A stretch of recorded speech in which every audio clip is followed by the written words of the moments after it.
all living in a world gone geek. It's time to geek hard or go home. The podcast is real. Here's your host, Grounded Geek. All right. Hey, everybody. Welcome. Very excited to be back here live on Facebook and YouTube streaming simultaneously. We're very excited to be back with you. It has been a little while since we have had a show. We've got some explanations for you, but we are grateful that you are here with us tonight. It is Christmas, and I can't think of who I would rather spend my podcast Christmas with than Utah and Allea, who are joining me on the show. Welcome, guys. Hey! Merry Happy Christmas. holidays. Merry Christmas. Merry Christmas. There we go. Yes, Kwanzaa. Kwanzaa, Hanukkah, Festivus. all the things. Yeah, All the Festivus, that's a things. good one. Hey, I'm so glad that we could get together. How you guys doing? It's been a while. It has been a while. It has been. We've been chatting a little bit in on Facebook and sending some geek messages back and forth about some things, but a lot of things in pop culture going on. But right now, this is our Christmas special, so we're not going to be talking about a lot of those things. Instead, we are going to be talking about our favorite Christmas movies tonight. But we will come back and talk about some amazing 2020 things. Hopefully, in one more episode before the end of the year, we're going to do a wrap up, little 2020 year end wrap up. That's where we can talk a little bit about that amazing season finale of The Mandalorian. The Mandalorian. So which Leah has not seen because she hasn't even seen Star Wars yet. But that's okay. But that was pretty amazing. So that's stuff that we want to talk about, but not tonight. Tonight, there's a different spirit in the air, and that is the Christmas spirit. And we are going to be talking about those things. So as our icebreaker for tonight, I'm going to ask each of you, and we'll start with you this time, Allea. What is your favorite holiday, like around Christmas, right? Just food, the thing you look forward to the most to eat at this time of year, or drink if there's a drink, because mine's a drink, but that's okay. What is it you look forward to putting in your stomach this time of year? That's a lovely way of putting that. I would say my dad's homemade cheesecake. Oh my, cheesecake. Yeah. that does That sound pretty sounds good. Now, is it just regular cheesecake, or is there like different? Is it like a flavored? It is a flavored cheesecake, but it's his own recipe, that he kind of makes he kind of stole it from. Well, recipes are like that, right? You kind of copycat off of somebody else. Yeah. But then He adapted it. Yeah, so he adapted it as his own, and that is something that we've had in our household for years. Oh my gosh, I don't know. I can't tell you how long. As long as you remember. Yeah, as long as I remember. But I don't eat meat, so it's Okay.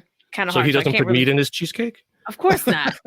I mean, only for me though. He probably would for himself. I don't even want to know what that might be like, having a Is that like I feel like that's like Hamburger Helper, like a cheeseburger cake of some sort. cheesecake is good though. Like, what kind of flavors cheesecake is delicious. are in it? Like anything? So he'll do like a cherry. He loves those. What are those? I don't know what they're like. That specific brand is called, but it's in the can or the jar. So he'll use like that maraschino? Maraschino, Yes. the really red Yes. sweet ones. Yep. He'll use those, or sometimes he'll make like his own toppings, like a strawberry or cherry topping, that he puts on it. And then like a vanilla flavor. But really, it's just that cheesecake. My mouth is like watering just thinking about it. Yeah, I'm thinking about it now. Yeah, I'm wow. thinking maybe I need to come over for some cheesecake. We need to get some of your dad's cheesecake, I think. It wasn't the wrong year for coming over for anything. Right. Right. Right. But that sounds great. All right. Cheesecake sounds good. Utah, what do you look forward to every time? God, it's kind of interesting because I feel like, oh, that's my corn kitty if you hear that in the background. Come here. I feel like so Karen's birthday is like on the 16th, so her birthday is right around Christmas. That's right. Mhm. And her favorite cake is German chocolate cake. Oh, And so now for however many years, for the decades that we've been together, I always look forward to making German chocolate cake right around, this time of year for her birthday. And there's just something about German chocolate cake. It's that frosting. It's that like coconut, almond, whatever frosting. And I usually don't like a lot of coconut and stuff. Yeah. But somehow that works. So all right. Well, just a couple of very non-traditional Christmassy foods named so far. That's very cool. That's very exciting. Were you expecting like turkey and mistletoe? Well, I mean, mine is very generic Christmas, and that's eggnog. I'm an absolute eggnog freak. And Aaliyah's making a face. I love eggnog. I'll put a little nutmeg in there, and I love it like so much. I don't even know why, but it's great. Even Santa Claus, when we put out cookies and milk, he gets eggnog. Milk, we got to put out eggnog because I know Santa prefers that as well. I bet Santa enjoys that. At least at our house, he loves it quite a bit. So, yeah. I don't know how people like eggnog. I don't drink alcohol, so it's just straight eggnog. Like everybody's like, "Oh yeah, what do you put in it?" I'm like, right out of the carton. You just take it right out of the carton. Just yeah. Stand there in the fridge. Go.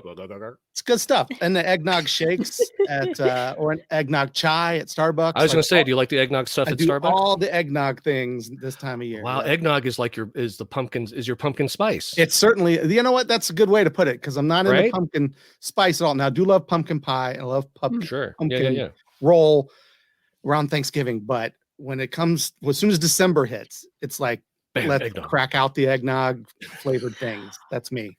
But I don't do the pumpkin chai, but I'll do the eggnog chai. That's my thing. That's my jam. Eggnog's my jam. Eggnog jam. I would have eggnog on jam. Would you have eggnog jam? Would you spread eggnog jam on your? I don't know. That actually toast? Starts to sound a little. Isn't that basically like a deviled egg? But yeah, I was about to say. I think so. I think it's just spreading a deviled egg across. I don't your know toast. that would. I just turned myself off from eggnog. I really want to know who was the first person to be like, let's just crack an egg and make it into eggnog. There's so many things like that, though, right? There's so many foods. Yeah, absolutely. Like, who in the world decided that this was okay to do? Who came up with this and why? Yeah, that's too funny. Oh, hey, we got a Merry Christmas from John. John, Merry Christmas. Thank you. Merry Christmas to you as well. We're glad to see. We've got some live viewers, which is great. We got good old John Dusenberry out there saying hello. We appreciate that. Hi, John. Oh yeah, and my son agrees with me. Eggnog, loves to drink it right out of the carton. So yeah, because he doesn't know any better. Right. Like since birth, he was probably fed eggnog during that time of year, right? It's definitely an acquired taste, but we drink it a lot around here. But I think Nathan and I might be the only ones that drink it that. Like I don't know if everyone else is that into it. So the very first time I had eggnog, I thought so. Like growing up, my sisters and I would make like concoctions, really really gross concoctions, and would like dare each other to drink them. And I really thought that I thought that was like one of those horrible concoctions that she was forcing that they came up with. The eggnog test. Nice. That's funny. Now, just out of curiosity, Jeff, so do you like stock up? Like, do you stock up so you can have eggnog like through the first week of January? Oh, well, no, I don't. I mean, Leanne is admittedly the one who does most of the shopping. So I don't really go out and get it, but she always gets it. And this time, to be honest, we did get some right near the beginning of December and we haven't had any since. Oh, so Christmas is only a few days away and it should be very well aged. It'll be vintage aged. So no, we're done. We're out of it. I'm saying. Oh, it's gone. Oh, wow. Okay. So we're going to have to make a run. Or we're going to have to Instacart because that actually leads me to one of the reasons that we have not had a podcast for a little while. Just a lot of stuff going on. Work has been kind of crazy and things, and we've had a few health scares here in the Grounded Geek family. On December 1st, I had what we think, it was confirmed after MRIs here that I had a mild stroke, a minor stroke, small stroke. But there's some other tests that they want to do and they want to check on things. But I've been having a lot of dizzy spells and headaches and a lot of stuff since then. So it's been a couple of weeks since I have felt anywhere near kind of enough energy and excitement to be able to do this. So I apologize for that. But obviously, everyone understands why I apologize. People are like, of course, no, that's not a big deal. I'm sure they're not like you and your stupid stroke. How dare you? There's probably some Grinch out there that's no, I'm kidding. But no, so there's that. And then to top it all off, this week we found out that my oldest daughter, Hannah, tested positive for COVID. And so now she is isolated in her room. Thankfully, she's just really bad cold symptoms. She's doing fine, but and the rest of us are fine. And we got Rachel, who has been going through chemotherapy all year, just finished in October, and she's immunocompromised. So we had to get her out of the house. So she's away. We don't want her anywhere near Hannah in case COVID, spreads from Hannah. But so far, so good. Like I said, she's doing all right. We're doing all right. Everyone else is fine. Leanne and I both tested negative for COVID right after we found out about Hannah. So that's good news. But yeah, just lots of crazy stuff going on here at the Ford household. So yeah, we are a little bit, it's been a little bit nuts, but we're back. And so I'm grateful to have you guys to hang out with me tonight and just kind of like laugh and talk about this fun Christmas movies and the things that we've been preparing for tonight. That never happens when we get together. Yeah. Well, and I've needed it. I know. I felt like I needed to kind of get together and talk with you guys. So I'm glad that this has worked out tonight. All right. So that said, it is that time of year where everyone begins to, I don't know why I'm doing the Mr. Burns 10 fingers here. Excellent. I don't know what that was all about. But it is that time of year. It is Christmas. So before we get into our favorite Christmas movies of all time, Utah, I think it's being our uke specialist. I think it's time to break out the uke. We need to have a little bit of Christmas music to bring in this. Where does this next come from? Segment. It's so weird. Where did that ukulele come from? There's a ukulele around me. That's so the weird? Whatever. How does that happen? Wait, guess what? I'm kidding. I don't have one too. I was pretending that. What if I pulled one out too? No. And then you start playing for real, and I just make terrible noises. That would be how that works because I'm terrible. So let's see. What's a good song? Well, I don't know how it is for everyone else, but here in Cleveland, we got snow over the little bit. Yep. And then it went away. Yeah, it didn't last forever. Last night it looked like it was going to be bad. Plows were out and everything, and then this morning it already started melting. It was not even like if we're going to be in Christmas time and it's going to be cold, I want a payoff. I want some snow. Right. Agreed. But since I think you should do the one we talked about before we started here, because if it's not going to snow, then we may as well pretend like it's warm. Well, then let's sing. Melikaliki Maka is the thing to say on a bright Hawaiian Christmas day. That's the greeting that we send to you from the land where palm trees sway. Here we know that Christmas will be green and bright. The people suck. Sun to shine by day and all the stars at night. Melakaliki Maka is a wise way. Say Merry Christmas to you. Merry Christmas. Yes. Merry Christmas to you. That's a good one. Nice. Very nice. So if we had, you know what? I should have had the sound effects ready, and I was studio audience. Where'd they go? I did. COVID. Well, I wasn't ready. I wasn't paying attention. There we go. Here they are. Well done. Thank you. He was too busy singing. It's okay. I was too excited. I was too into the song that I wasn't ready for the sound effect. That's awesome. Thank you, Utah, for regaling us. And it's actually from one of my favorite Christmas movies, which we'll talk about here in a little bit. It's actually been in a couple of Christmas movies, but there's a specific one that it occurs in one. Before we do, though, there is one thing that I do want to say. Nathan actually said there's some top tier uking. Good job there. I do want to take a minute because since we are under quarantine here because of COVID, again, we're fine, but Hannah lives in the house, so we can't leave just in case. So that is why I'm going to have to do some sort of Instacart for the eggnog that we need because we're under quarantine actually until Christmas Eve. So hopefully, what Christmas Eve, we can rush out to Giant Eagle before they stay in because there's nothing open the next day. I don't know, but at least that'll be our Christmas gift. Is hopefully no more COVID. So that's what we'll look forward to. But I did have since I can't like get this stuff to you guys because it may be covered in COVID. I'm going to reveal a couple of Christmas gifts that I got for you guys here on the show and for our audience who is watching tonight. So not at all. You probably can guess at least one of them because I did ask you for your t-shirt sizes and what names you wanted on the back. So basically, you guys are getting sweet Geek t-shirts with the names there. Oh, you spelled my name wrong. I'm just kidding. I didn't spell it wrong.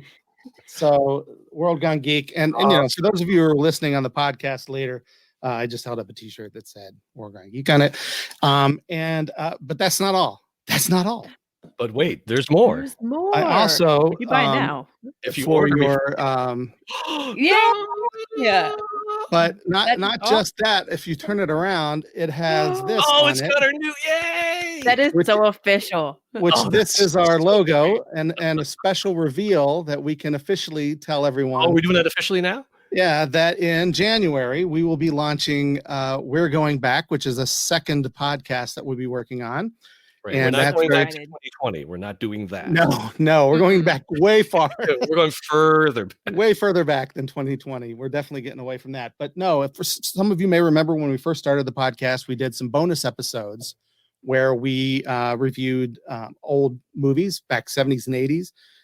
We actually got, which was fun because Allea came on the show and had never seen some of these. So that was a lot of fun, being able to introduce her to some of those movies. But classics we are now officially spinning that off into its own podcast. It's actually going to have a little bit of a narrative element too, bumpers on each end that it has like a little story, which hence this little graphic. And props to my daughter, Hannah Ford, who is the one with COVID right now.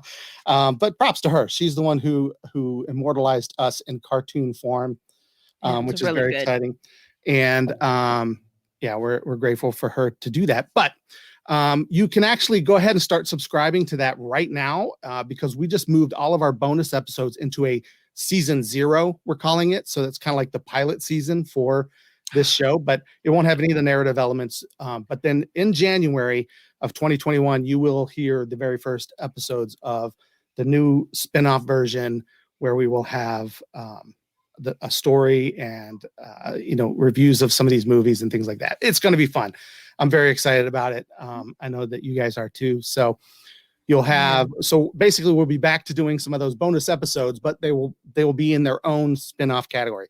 And I'm very excited to announce that when we did that, when I spun those off, you guys know this, but not everybody knows this. Oh, you telling? Yeah. When I spun these off into their own podcast, it became a huge hit in India. I don't know why. Like we got thousands of downloads in like no time. Like apparently they loved it in India. So who knows? We're gonna see if they still love it when we relaunch it with other things. I just think it's great that bands write songs about being big in Japan and jokes about being big in Japan, but we're big in India. You know what? There's a podcast explosion going on in India right now. Like I'm not joking. That's like a real thing apparently. There are 2 major podcast like distributors or like services. Like servers, servers, and find podcasts.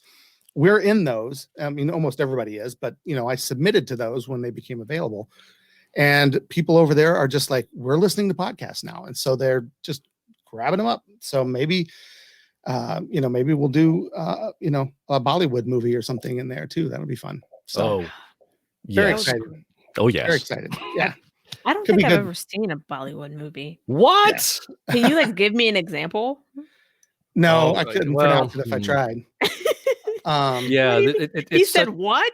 So he was exasperated. I know, like you guys see, I've not been watching Bollywood movies. I don't watch. See, the thing for me is I've never seen like a whole Bollywood movie in its entirety. But I've seen so many snippets and scenes of just some crazy, ridiculous things that they do in those movies, which are phenomenal, incredible, and yet at the same time just ridiculous. Yeah. Well, like the dance numbers and the dance numbers are outstanding, and they're huge. They're very different. It's a very different style of movies and fun, but they're great fun. And but you know, I've never watched one in its entirety either. So there was one that was kind of a musical maybe about 10 years ago that actually had kind of a mainstream release, and it was about a wedding. Shoot, what was it? Something with the bride. I don't remember. I'm going to look it up, and by the end of the podcast, I'll let you guys know. But we went and saw it at like one of the. At the time, I don't think we're in Florida, so we didn't see it at the Cedar Lee, but we saw it at one of those kind of like art house theaters, and it was a blast. Hey, happy holidays, Lou. Yeah. The Hasselhoff of podcasts. Who's calling me the Hasselhoff of podcasts? Happy holidays, Lou. Yeah, I think, yeah. He's referring to the fact that we're like incredibly popular in this one country that's in one. Oh yes, India is our Germany. Well, to be fair, Hasselhoff is a German name, right? Isn't he like that's like his heritage or whatever? True, and he is very popular. None of us have any heritage, as far as I can know, in India. But there you go. No. Maybe they just like '80s movies and they just really want to hear people talk about them. So that's gonna be cool.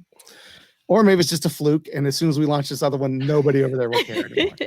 There's just a bunch. I don't know. There are a bunch of people tuning in, going, "Oh, let's see what this world can." Oh, it's not what I expected.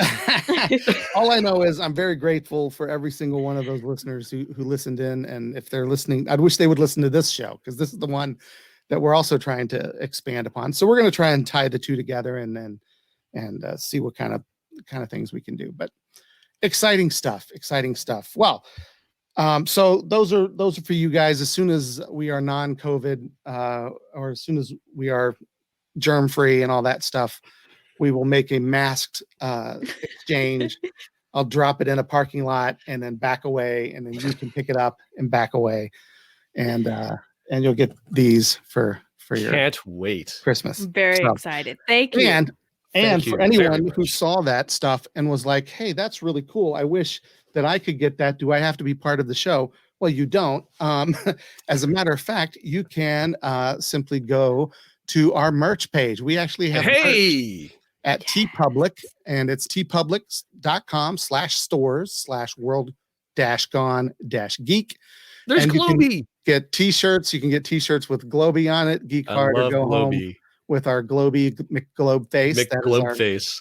Our little mascot there. You can get some of those, but there's other stuff by other artists that we have curated and handpicked. I know Lou might enjoy this one here, if he's watching still. I know he's a big fan of that. But yeah, we found some designs that we liked, and we're going to be adding more. These are all by like independent artists out there. So if you buy from our store here at TeePublic, not only do you help support the podcast and our shows, but you're supporting the independent artists too. So they get a share, we get a share, and then TeePublic gets a share, and you get merch. So it's all good and fun. So check that out. Again, that's at TeePublic. Actually, I'm going to go ahead and bring up our little scrolly. Are you going to bring Scrolly McScrolly face? Scrolly McScroll face along the bottom there, and you can get your merch Gone Geek just like that. There's the link at the bottom. Cool. This is all like right. Home Shopping Network. That's right. I almost forgot to mention that, and that was would have been bad. But here we are. It is December 20th as we record this live on Facebook and YouTube, and that means that it is Christmas week, right? Woo. Just 4 more days until Christmas Eve. That snuck up. It sure did, right? And I don't know about you guys, but we always try to watch a bunch of Christmas movies leading up to Christmas Eve, and then maybe even one on Christmas Day. We'll see how that works. Gosh. But since this is Christmas week, that means that it is time for This Week in Geek. Right. But this week in Geek, it's all about Christmas movies. And what are the top 5 Christmas movies of the group here, of the team here? And we don't all agree. So we're going to go through each.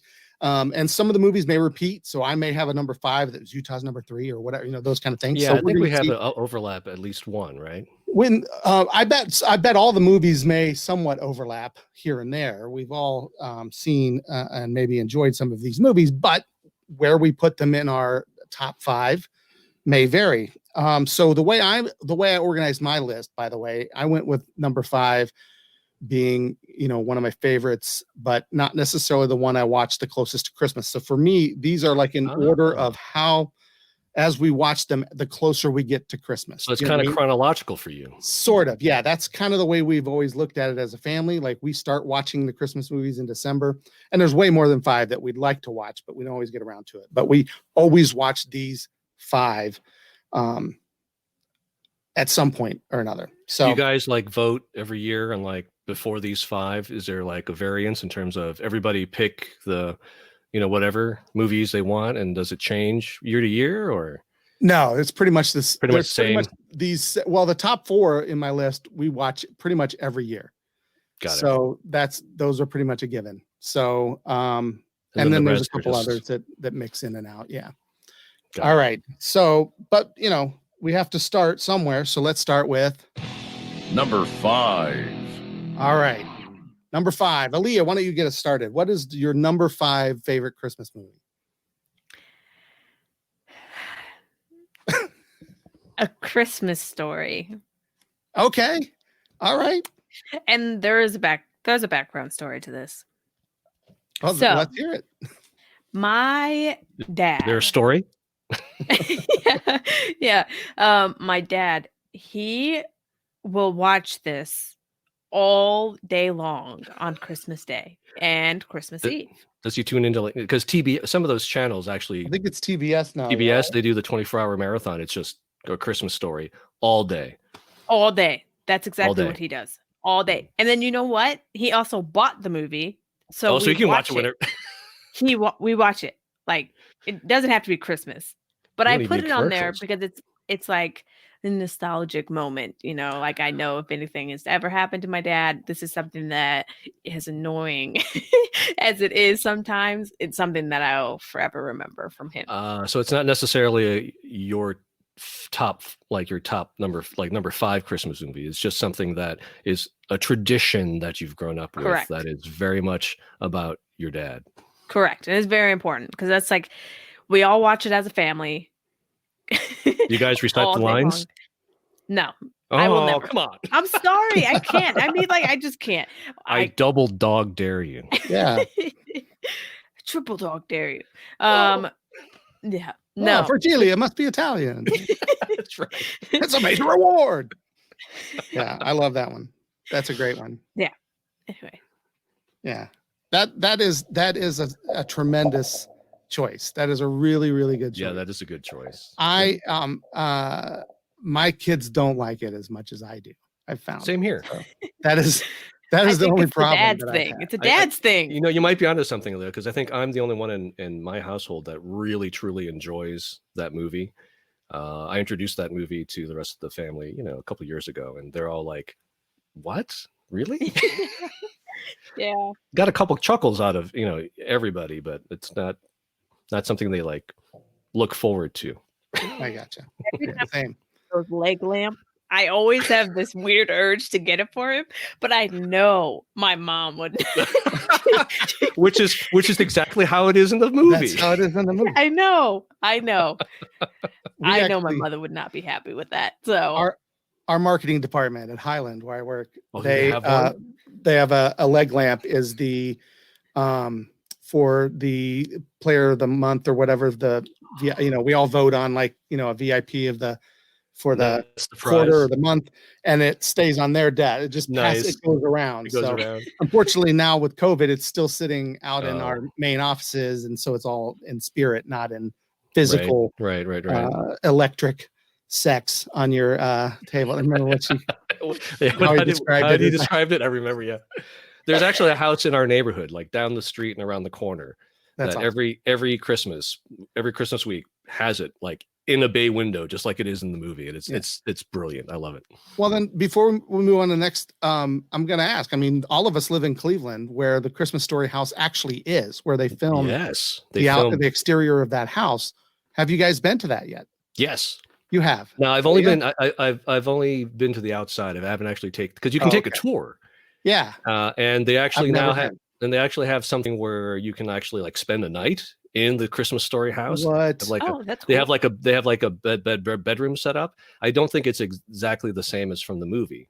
But the fact that you can say I stayed at the Christmas Story house. Yeah. It's just kind of, Have you been, Allea? Have you been over there yet to see it? Me neither. No. What is wrong with us? I wanted to take my dad, but I don't know. We live here. We should totally go see that at some point. Like we should do a live remote at some point. Doing that. We should just set up right up front of and just watch the movie. Next year, our Christmas special. I'm going to see if they'll let us do that. I'm going to ask them. Why not? You never know. The worst they can say is no. Yeah, we can literally project it. Like if one of us has a projector or whatever. They've got a cute little gift shop too, by the way. Okay. Ooh. So you tell, what's your number 5 then? So number 5, this was a list that I kind of did off the top of my head. My number 5 is National Lampoon's Christmas Vacation. Very good one. There's just something about those vacation movies that I just love. I think Chevy Chase is brilliant in that role. And somehow Christmas Vacation is just, I feel like there's a little bit more heart to it than there had been in a couple of the other sequels. And sure, yeah. It's just, there are people who don't like the other movies who will love this one. Who love Christmas Vacation, exactly. And so, there's just something about that movie, just all of it. His from the lights to his cousin, to cousin Eddie, to spraying the sled with the spray and just going through, and then of course at the end his rant about the bonus and everything. It's just really, there's just something about that movie that just when all the cops come running in, and when they finally explain what happened, that one cop is like, "Sir, if I had a rubber hose," and then we never find out what he would do with that. But we don't know to this day. My favorite threat in a movie ever. If I had a rubber hose, and I'm just like, well, it's just what would you do with that? What would you do with that? What's going to happen to him? He's like, I apologize. He like interrupts. Yeah, it's just I love it. It's a great movie. Oh my gosh! And Chevy Chase, he was in just the top of his game. Yes. One of his greatest performances. The whole family, and then you've got Beverly D'Angelo is. I kind of had a crush on her back in the day. Anyway. I think a lot of us did, yeah. And then except Christmas. Yeah. But yeah, just the two of them together. Say what you will about some of the other movies. Like I wasn't a fan of European Vacation, but I love the first one, and I love this one. Vegas, but this one is just great, and there's just so much chemistry between those two. Like you would believe that they're a real married couple. Like I just love that about them, and so it feels like a real family, even though their kids change every movie. They change ages, heights, and the only thing that's the same is that it's a boy and a girl, but they're different heights. Like who's the oldest, who's the youngest? Like we different can't hair tell. color, different, all of it. I love that about it, but. Yeah, this one, just everything gelled. Everything was perfect. And cousin Eddie, Randy Quaid, oh my gosh, and probably his best performance. When he walks up to that little thing where the candles make it spin, and he's just like, and it just crashes to pieces. I laugh so hard. And that, of course, is the movie that it has a version of that song that you regaled us with earlier. It does, which is very. I think the other movie that it's in was it White Christmas or something? Yeah, I think the other. Yes, I think the other movie is the actual original Bing Crosby one. Yeah. All right. Cool. So, we get to my number 5 then, because we have to get through these. We do. 5 minutes. So my number 5, and it'll be easier because some of our movies are going to repeat. I can tell right now that some of them are going to repeat. We don't have to go into as much detail when that happens. But for my number 5, and this is going to surprise some people, not that it's on my list. Everyone who knows me at all knows this is on my list, but they're going to be surprised that it's number 5 because it's probably number 1 on my favorite movies of all time, and that is Die Hard. Die Hard is one of my favorite Christmas movies of all time. Isn't that a debate? I will take a moment. What'd you say? It is not a debate. There is no debate, Allea. There is a debate. That's the thing. Everybody, I love to debate it though. Not in this team. There's no debate. So you're not sure if it's a Christmas movie. Is that what you're saying, Allea? Have you seen it? I have, like, only a handful of times. Okay. All right. So I'm going to have to rewatch it. This is yes. Now, it is surprising for a lot of people that it's number 5. You'd think it would be higher, but there's a reason for that. But it is on my list, and I do think it's one of the greatest Christmas movies of all time. And everyone claims that it's not. Absolutely. And if you, I am very, very much on the side of if Die Hard is not a Christmas movie, then neither is Home Alone. Right. And I saw Aaliyah's face go. That's exactly what I'm looking for. Why Home Alone is Die Hard with a 7-year-old boy? Yes. It's the Absolutely. same story. It happens at Christmas. So does Die. Like the only thing that brings Christmas into it is Christmas is what brings the thieves there to but for me, a Christmas movie has to have, it can't just happen around Christmas. Christmas can't appear somewhere in the movie. It needs to be the whole thing, like, hinges on Christmas happening. Like, and if it wasn't Christmas, John McClane wouldn't have been in LA. If it wasn't at Christmas, there wouldn't have been a Christmas party. If it wasn't for that Christmas party, those guys wouldn't have tried to grab the hostages on that night when nobody's in the building and the FBI and everybody in the whole city is like shut down. Like that, everything hinges on Christmas being a thing. And so, and then there's it's got Run DMC, Christmas in Hollis. It's got what is the Hallelujah? No, what's the Ode to Joy. Ode to Joy. Thank you. It's got lots of Christmas stuff. Yeah. And I'm Cart. Now I have a machine gun. Ho, ho, ho. Right? I mean, come on. Even a Santa Claus reference. It is all about Christmas. And even Ellis was in one of the rooms and there was snow in LA. Sorry, he was a cocaine addict. It was cocaine. But that was a weird joke. I don't know why I said it. It was cocaine. Because it was an easy joke. Very much a Christmas movie. And if you say that it isn't, then neither is Home Alone, because Home Alone is all about guys trying to break in, this kid coming up with a way to stop them, and being the hero at the end. And it just happens to take place at Christmas. So don't get me started. In fact, I will come after everybody's sacred cow, which is here we go. Which is not on my list because it's hard for me to say it's a Christmas movie, although I do agree that it is. Nightmare Before Christmas? No, It's a Wonderful Life. Oh, It's a Wonderful Life. Yes, that's another one. Yes. Why is that a Christmas movie? Because it happens around Christmas. It doesn't, though. The very end does. Oh, you're right. There's one scene at the end or not one scene, but just the finale of it happens at Christmas. He yells Merry Christmas, and there's a Christmas tree behind him. They don't even sing a Christmas song. They sing Auld Lang Syne, which is a New Year's song. So why is that a Christmas movie?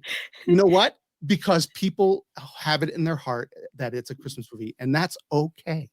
You're allowed to like any movie you want as a Christmas movie. I would never take that away from you. So why are you coming after my Die Hard? Die Hard away. That is my thing. I think so it's passionate wrong about this. Christmas movies. Allea, you have no idea. People need to just leave people's Christmas movies alone.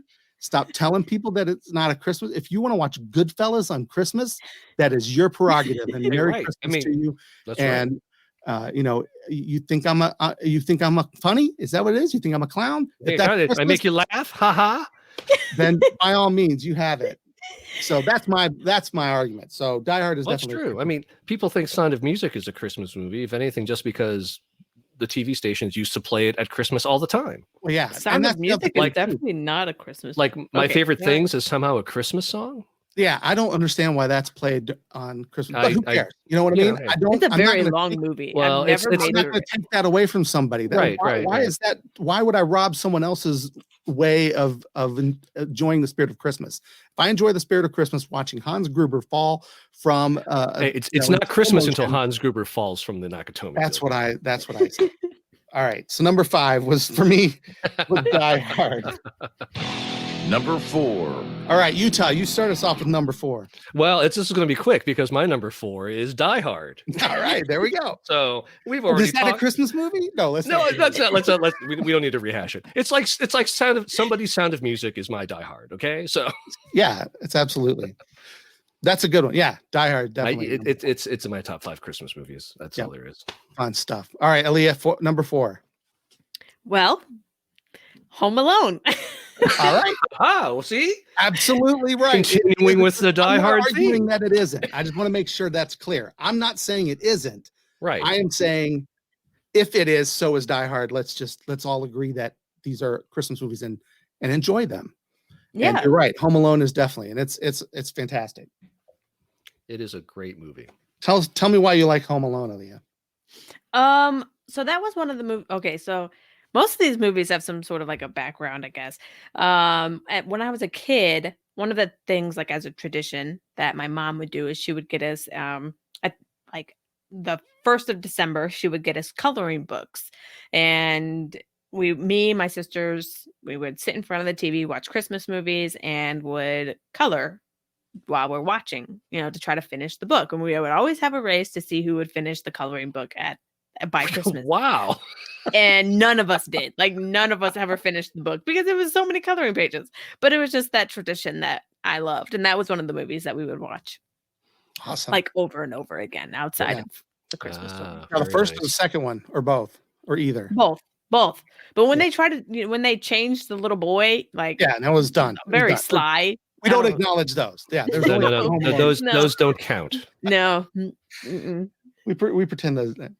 All right. So yeah, and I'm actually with Allea here. Number 4 for me is Home Alone as well, and we just watched it. That was the first Christmas movie we watched of the season as a family. We watched Home Alone together. We actually watched 2 this year. Every year we try to alternate, or we just kind of vote, and 2 was the one everybody wanted to watch this time. They're both so absolutely similar that it really they're interchangeable. It's the same thing, right? Yeah, hilarious. So I do have a question then. So do you think Pierce Morgan really is the bird lady? No, it's not. Are you sure? Because I've seen her in other things. She's been because they look a lot alike. That is funny. I did see that people were saying that this year. I mean, the screenshot next to, it's pretty uncanny. Yeah. Yeah, it's pretty close. Oh, Nathan, Home Alone 3 is an abomination. Home Alone 2 is his favorite. That's right. And he was here. We watched it together as a family. So that is definitely a really good one. Home Alone, I love those as well. I mean, my kids were little when it came out too, so they've kind of grown up with it. So I think that's kind of their Die Hard. Macaulay Culkin will always be that little boy to them. I know, it's kind of great, right? Yeah. The Wet Bandits. That was the worst. Oh my god! Everything they went through, right? So I saw online. There's this great little video effects studio called Corridor Crew, and they actually went back and redid those scenes of Home Alone realistically. Like, okay, because if you go through everything that the Wet Bandits went through, there's no way they survived any of that, right? It's just thing. Right. And so they went through and made it realistic, and it was both kind of disgusting, grotesque, and yet hilarious all at the same time. So. Yeah, that one happens in the second one, and he's throwing those bricks down, and when they hit, you just Marv in the head, or was that Harry? No, that's Marv. No, it's Marvin. And I'm like, oh my god, it's so painful to watch. It's so bad. The other part that was really bad was the nail on the stairs. Oh yeah, when he stepped. Yes, and the little sound effect that they gave, that little oh my gosh. My sister stepped on a nail as a kid. Was it like that? Was it like that? Move on. Number 3. I almost played the wrong sound effect. I was so disturbed by that. No, that was so. That was the bad for me. But let's also point out that in the first Home Alone, that Marv ends up barefoot and has to walk across the glass shard, like John McClane. Yeah, just like John McClane. And I'm telling you, Home Alone freaking ripped off Die Hard. I wonder, do you think Home Alone could be like a prequel to Die Hard? Like that's actually a young John McClane? No, people actually argue that it was a young Jigsaw. Oh, okay, all right. I feel like that could be a Reddit. Okay. That could be like a Reddit thread. Right. Oh yeah, Nathan's favorite quote from Home Alone. Oh yes, of course. What a hole! What a hole! When he falls down and he's laying there backwards. Yeah. So that's kind of an in joke that's pretty much a favorite. So let's go to number 3. All right. Number 3. I guess I'll do this one. So number 3 on my list. So I already did Die Hard.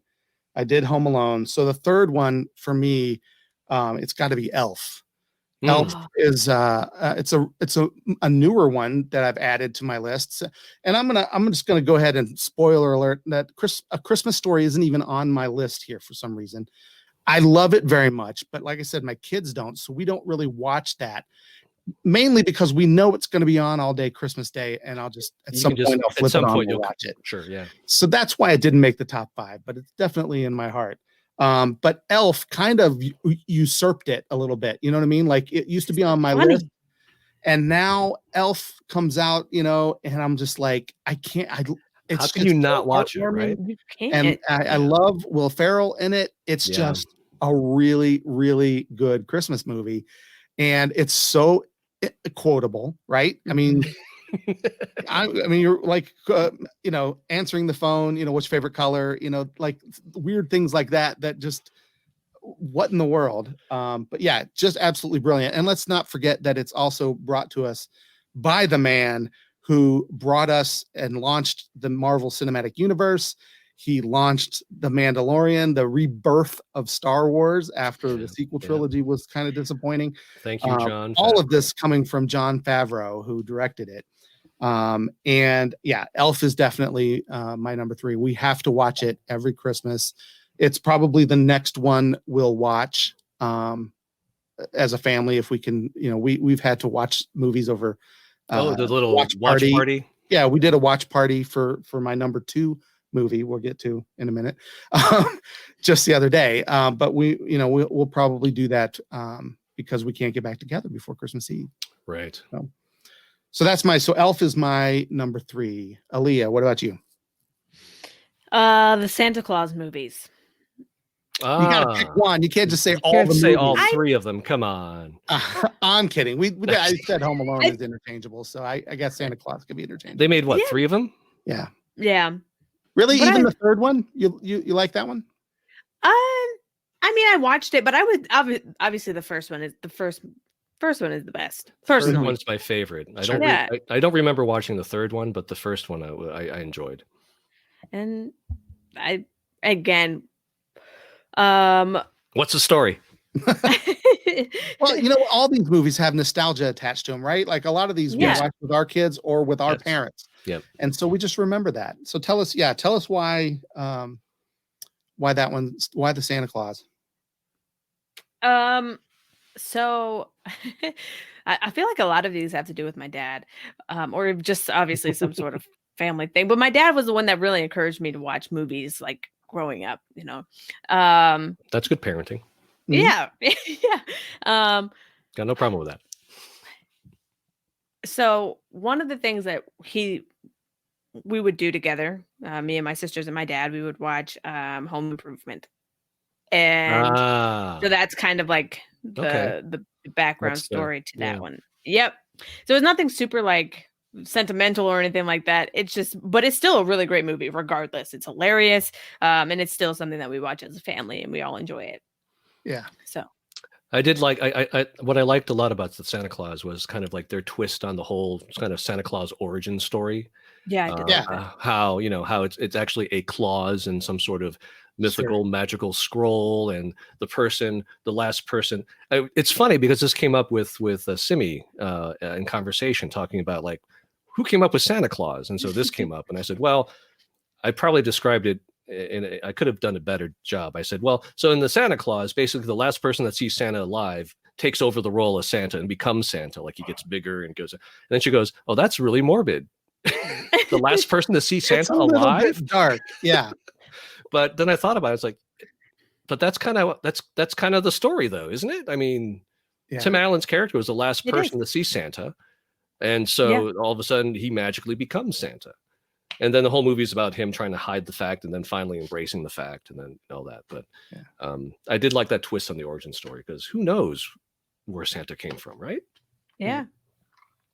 Yeah, the first one I enjoyed. The second one I thought was pretty good. Third one I was done with it. Not a fan. My thing when they said they're coming out with a sequel was So they're just going to pick somebody else. It's just going to be like the first movie, just with somebody else, and Tim Allen's the dead one, or. But they gotta have a Mrs. Claus.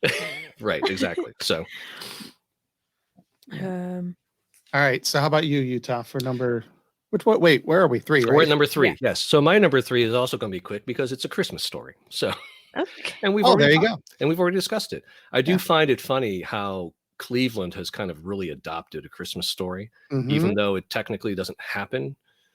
I mean, it's just funny how it happens, and it's just cool. And the store downtown was right. Higbee's was a big part of it. Santa Claus at the top of the slide, ho ho ho! You'll shoot your eye out. All of that was, I mean, it's just frightening as a child. Yeah, right. It is frightening.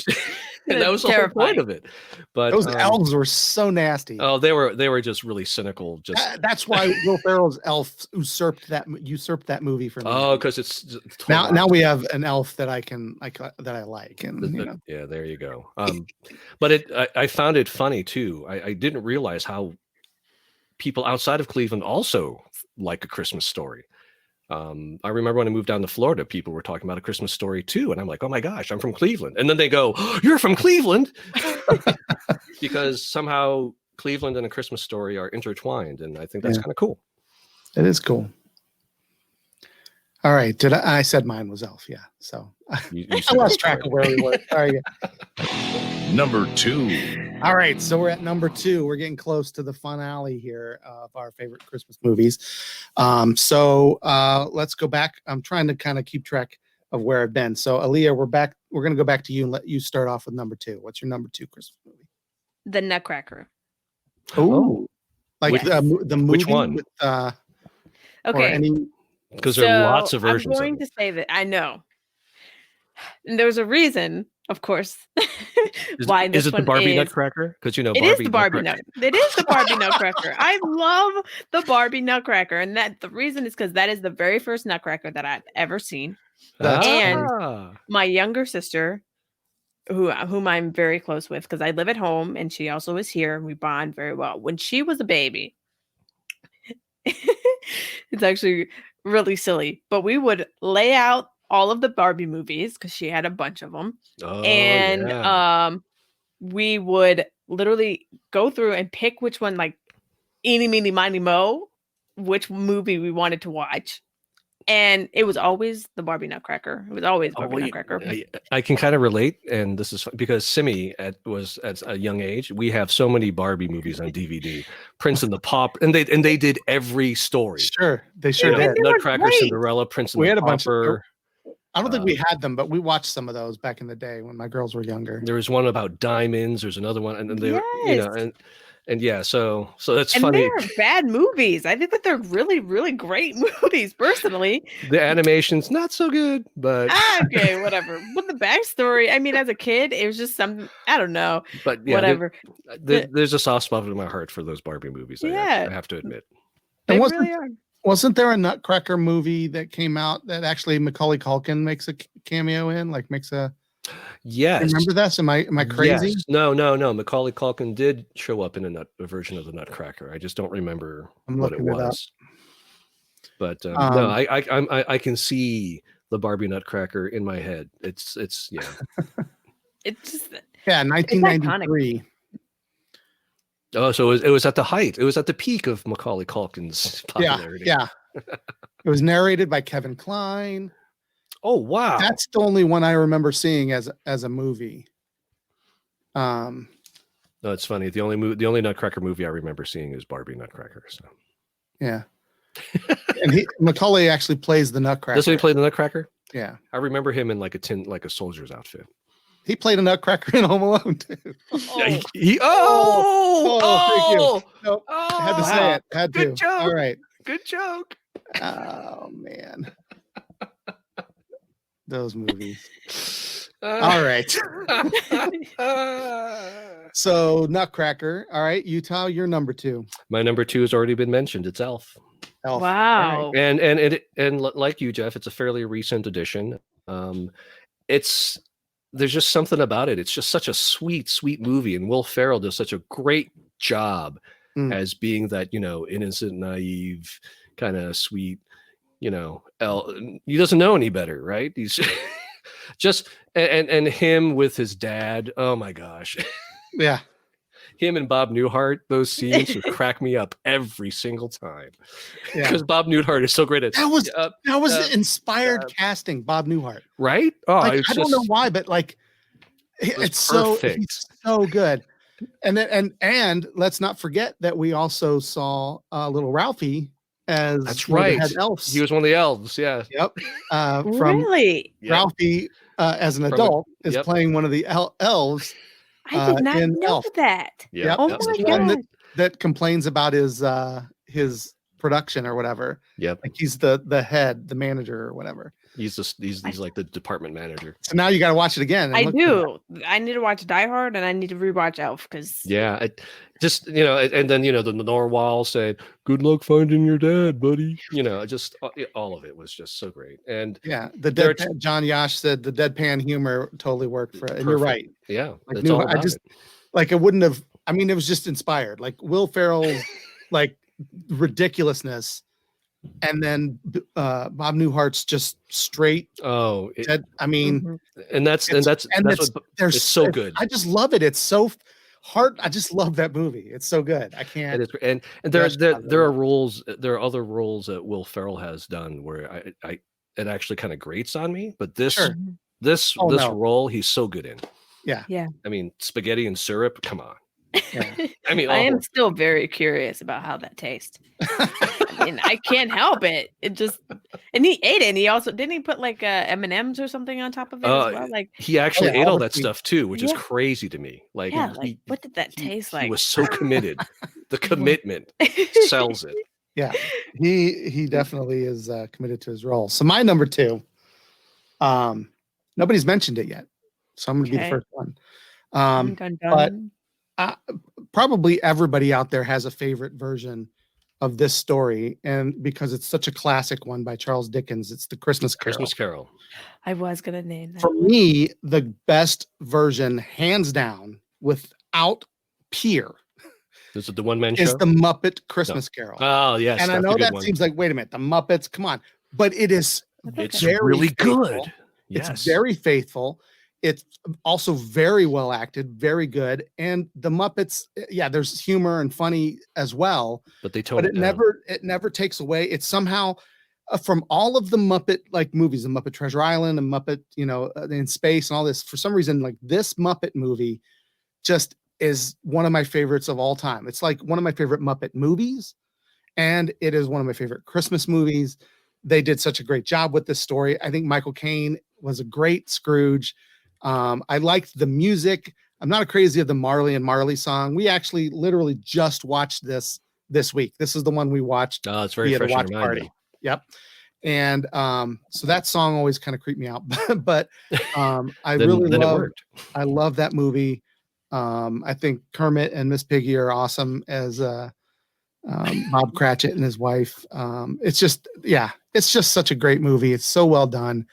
And I love one of my favorite things about it. And I noticed this in this viewing. I mean, it's happened in every viewing, but it really stuck out to me. But right when they're about to get to the scary part where the ghost of Christmas future comes in, Gonzo and Rizzo say, "Oh, this is starting to get scary. We'll see you guys at the finale." And they leave. Like they no longer narrate during that. Do it, yeah. Because the movie needs to take a serious turn here. And it does, and it balances that humor and that kind of that dread of what your future might be if you don't make changes. It does that so well. I just thought it was genius. I mean, it's just a great version. I'm a sucker for a musical too. So if you got some good music that I could sing along to, and you've got the musical, and the Muppets. Every little window in our watch party, because we got together on FaceTime. We're all doing this. You're all swaying to the music. The song, we're swaying back and forth. Every song gets you swaying. You can't help it. It's just fun. But so that's definitely my number 2. It's a great choice. You're right. Of all the Muppet movies, I think what I like about Muppet Christmas Carol is the fact that they do a very good job of balancing it out. There are a lot of times where I think sometimes they go a little too far on the kind of wacky Muppet stuff. and they kind of lose sight of the actual source material of the story. But with A Christmas Carol, I think they just hit it spot on. It was a really good. I don't know who produced it and what the differences were between that and the other movies, but they did a really good job of balancing out the actual Christmas Carol source material and the Muppet wackiness, zaniness, to a point where it's like you said. I mean, it's just really well done. Well, I think Dickens was prescient. I think he somehow knew that these Muppets. He didn't know what Muppets were yet. But he knew it was going to be adapted because he named a character Fezziwig. Like that is not a regular name. Like that can't be like Smith in England, right? Like there isn't a lot of people named Fezziwig, right? And so Fozzie playing Fozziewig, I mean, he had that to was know. kind of a no-brainer, right? Yeah, he had to know. So I don't know. There you go. Muppet Christmas Carol, and there are a lot of great versions out there. Patrick Stewart is a phenomenal. Patrick Stewart's one-man show is amazing. I absolutely, I'm a big fan of Bill Murray and Scrooged. That was a really fun great version. That's a great version. But it's definitely not like a family, family movie. You sit down, it's a little bit goofier and darker and sillier. But this one is just, again, it's this perfect family movie. Sorry, perfect family movie for Christmas, and that's why it's my number 2. Number 1. All right. So we're at number 1. We're at the best movie. I didn't skip anybody, right? We're good, right? Yeah, because it started with Allea on the last one. So number 1, we're going to talk about your number 1 Christmas movie that you watch. Like it has to happen, right? It has to happen every Christmas. That's what this movie is. Like it's not Christmas unless you've watched this movie. Utah, what is it? This was a tough one. Because there are two that kind of growing up, two things I watched as a kid growing up that always happened to be there. And I don't know if my parents had anything to do with it or if it was just timing in terms of what was on the television. So it was between these two, and I chose I didn't choose this one. So this is kind of a super honorable mention. It's honorable mention. There you go. Emmit Otter's Jug Band Christmas. Oh, yes. Yes. So it's just, there's just something about the old Jim Henson Productions, and this one was just so great. Sweet. It's very sweet. It is. It's adorable. It's sweet. The puppeteering is fantastic. The music written by Paul Williams is catchy, and there's just something lighthearted about it all. And so that is my honorable mention. And unfortunately, something has to be number 1, and it wasn't Emmit Otter.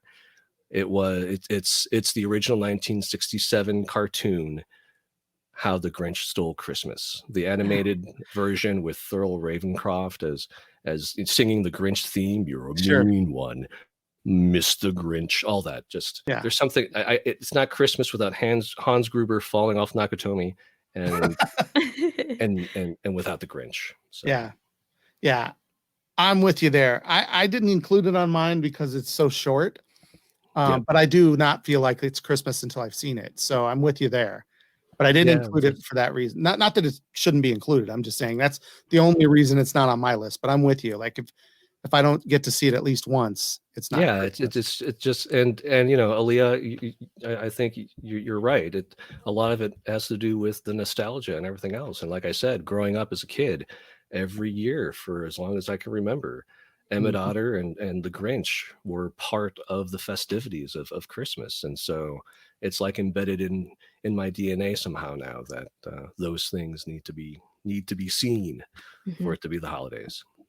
Although I don't know what Emmit Otter is, so you have to see it. So it's Emmit Otter's Jug Band Christmas. Okay, and it's made by Jim Henson, who is the creator of the Muppets. It's all puppets, but they're little otters. And it's just a fun, sweet little Christmas story. In fact, if you can find Utah, have you seen the bloopers? Yeah, the bloopers. Oh my gosh, those are hilarious. Allea, when we're done, we'll send a link. And for those of you listening on the podcast, I'll try to put it in the show notes. But there's a link where you can watch some of the bloopers. And the great thing about Muppet performers is that they stay in character as the puppets, even when there are bloopers. Yep. And so they act up and make jokes and continue their bloopers as those characters. As the characters, they never come out of their character. And the blooper reel is so, I've never laughed so hard. Oh, it's really one of the best. The drum the thing keeps rolling out, and they have to shoot it a bunch of times because it won't land properly and all these things. and the way the puppets like fall over and just like are like, oh yeah, they're like they show frustration, like they act out. They're acting out the blooper. Oh, it's so great, so funny, as if you. That's what I love so much about the Muppets is like you watch that and they are real. Yes, they are not puppets. Like they become the characters, and you just accept when humans are talking to them. On Sesame Street, it was the same. Yep, like you just see that and you're just like, oh my gosh, like this. You just accept that this is a normal thing to be talking. There is such a thing as a big yellow bird. Yeah, yeah, it's great. So yeah, Emmit Otter. So you got to see it, Allea. You'll enjoy it. It's really cute. It's a really cute Christmas story. But yeah, it does go back to the 80s. So that's why it's so fond and nostalgic for you, Tom. You weren't born when it came out. Yeah. And John is saying in the chat, he didn't know the blooper was out. That blooper reel, you got oh my gosh. It's where this drum keeps rolling out. It is, I was crying laughing at how, I just love how they stay in character.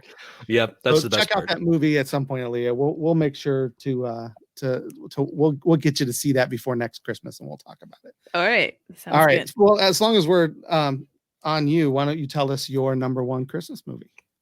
So this one has not been mentioned yet. It is The Polar Express. Okay.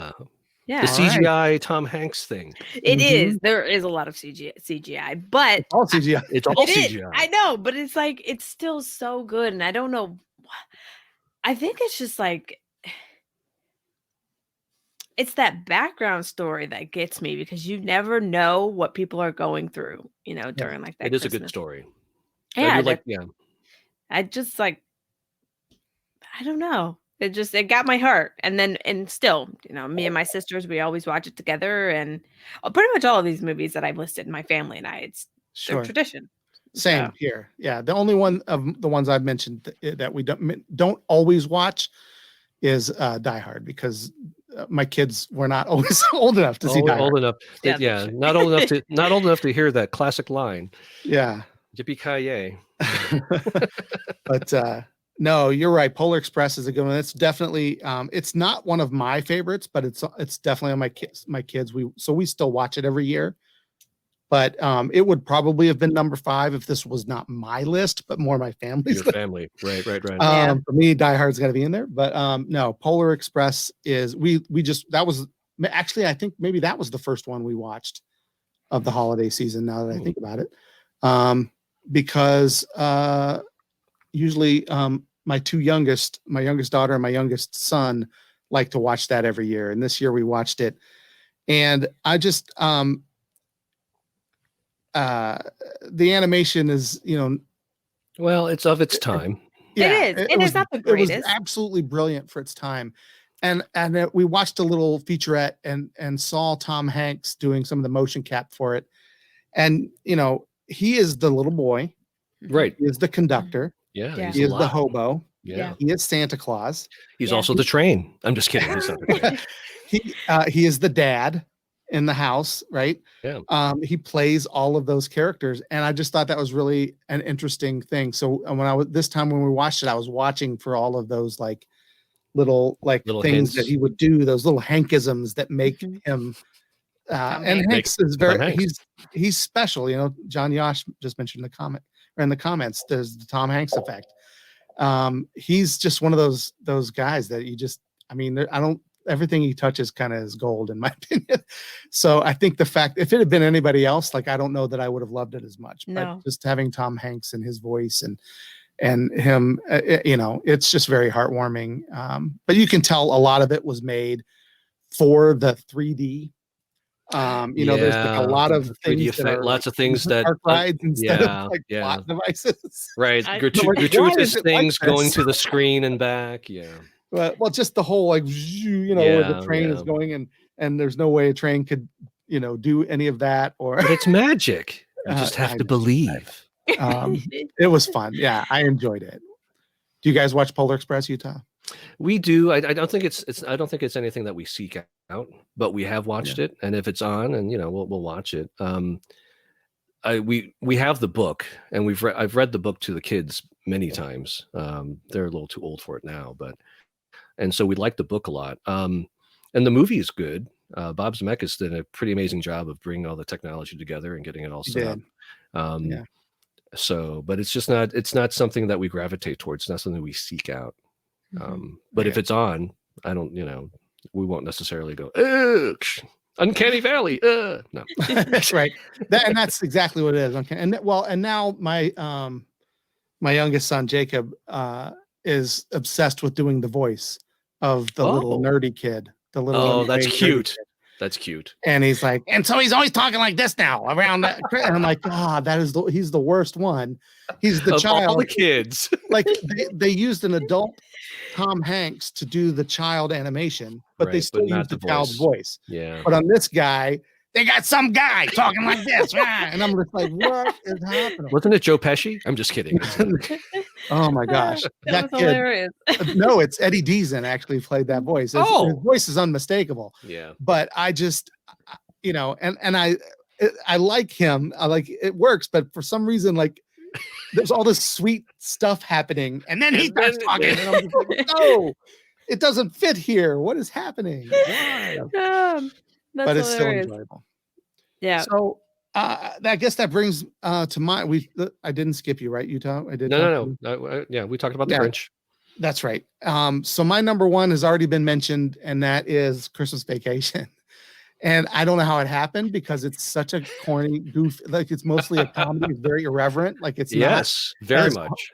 Although there is heartwarming. There's some heart to it. Oh yeah, definitely. That's why it's in there. But but that's the one we watch every Christmas Eve. Somehow that became the Christmas Eve movie, and not just because I forced it on my children. Because if it was up to me, it would have been Die Hard. Right.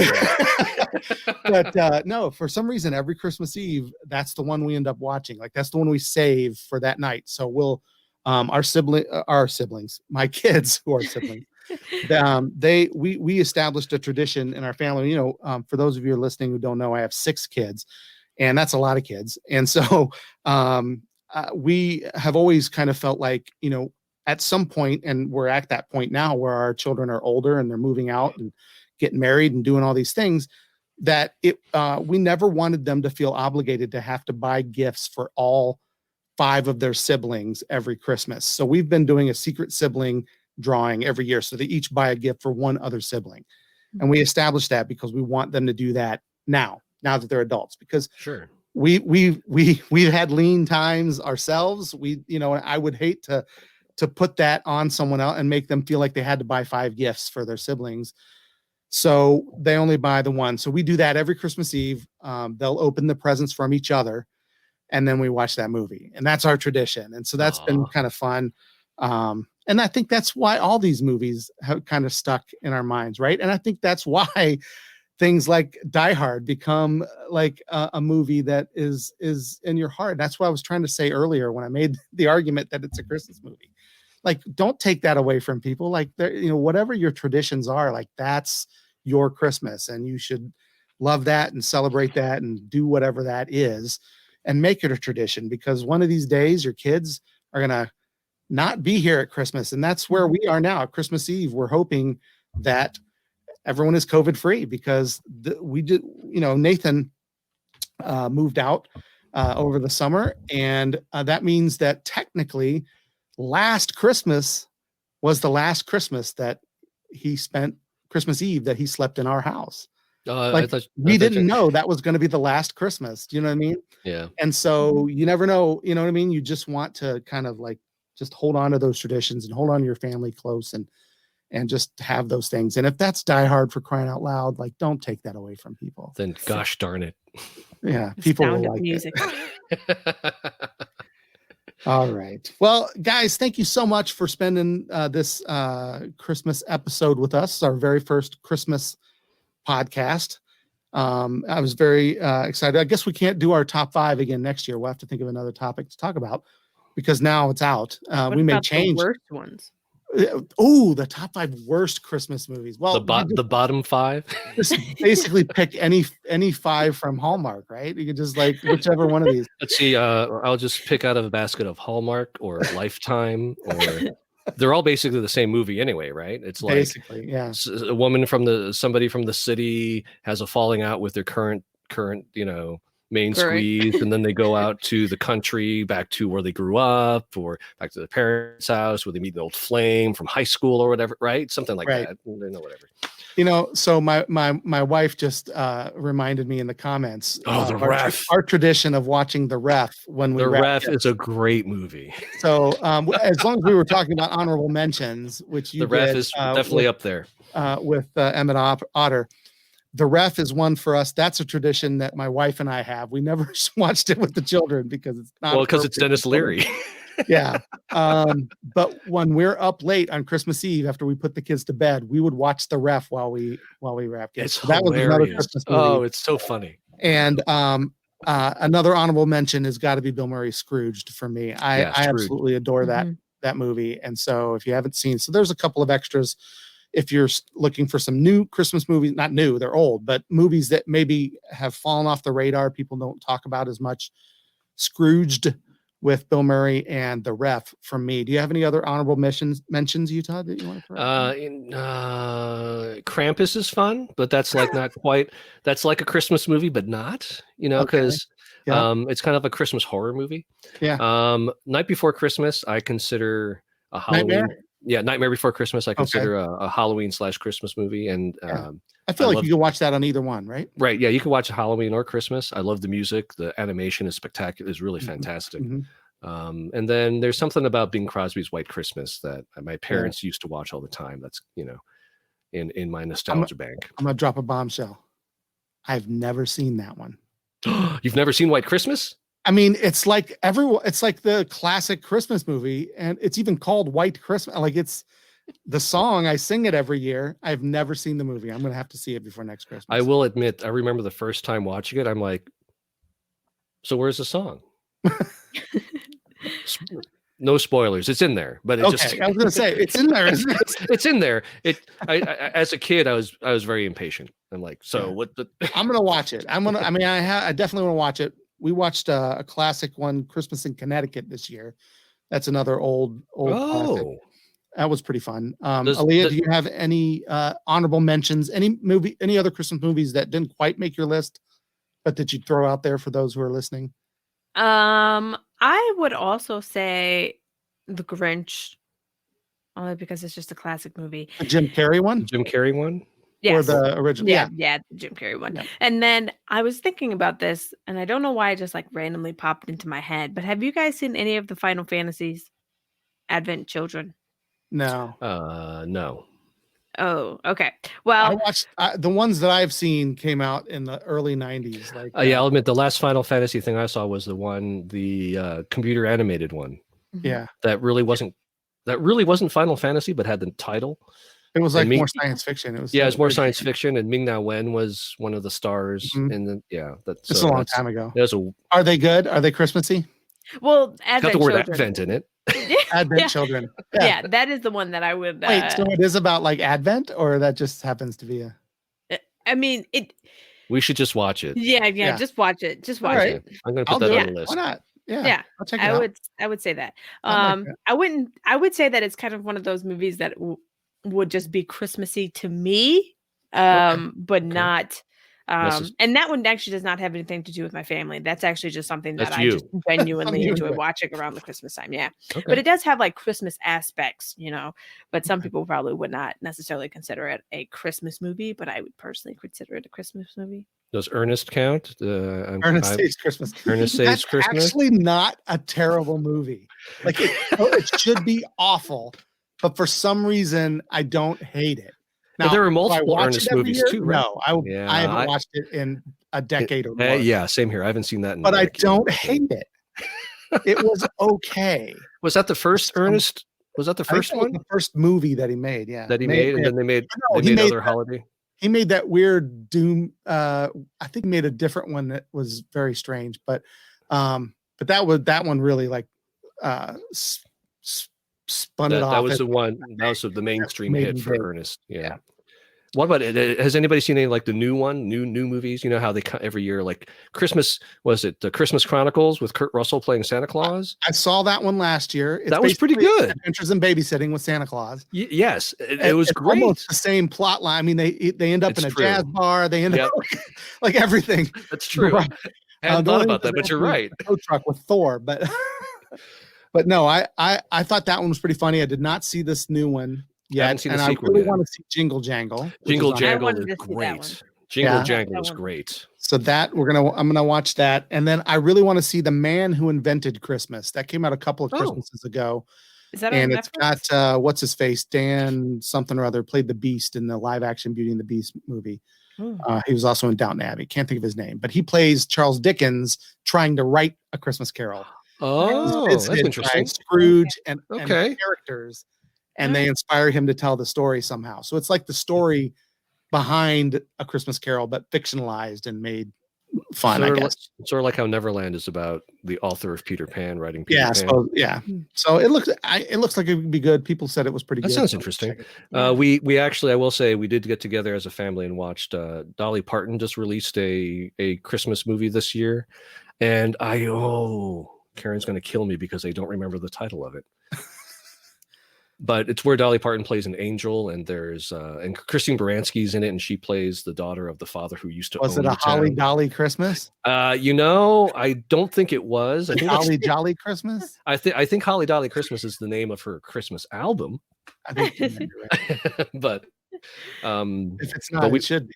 Right? I'm pretty sure I saw it somewhere. But the movie was, I mean, it was your typical, it hit all the holiday tropes, right? And it had Dolly Parton in it, and she's an American treasure. So. Right. Christmas on the Square is what it was called.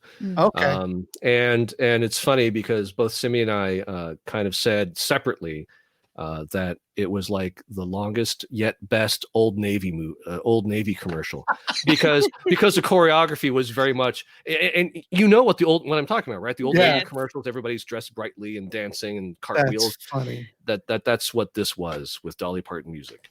That's funny. That's good. All right. Well, thank you guys so much. This has been our Christmas special. For those of you who've been watching, we really appreciate it. For those of you who are listening on the audio podcast version of this, which will be dropped tomorrow for us who are talking now, which is today. So that means nothing to you. You're listening to it in whatever day it is. And for that, we say Merry Christmas, even if it's January 23rd that you're listening to this finally. Thank you guys so much for being a part of this great Christmas time. We were so glad we were able to spend it with each other and with you guys. And I am going to remind everybody once again to follow us on Facebook and Twitter and Instagram, and make sure you subscribe to the podcast. Check out We're Going Back, which is coming out next year, January. Where is it? Our new podcast. We can't wait for you to check that out. So we'll see you guys next year. Bye. See you next year. The Podcast is Real is a World Gone Geek production.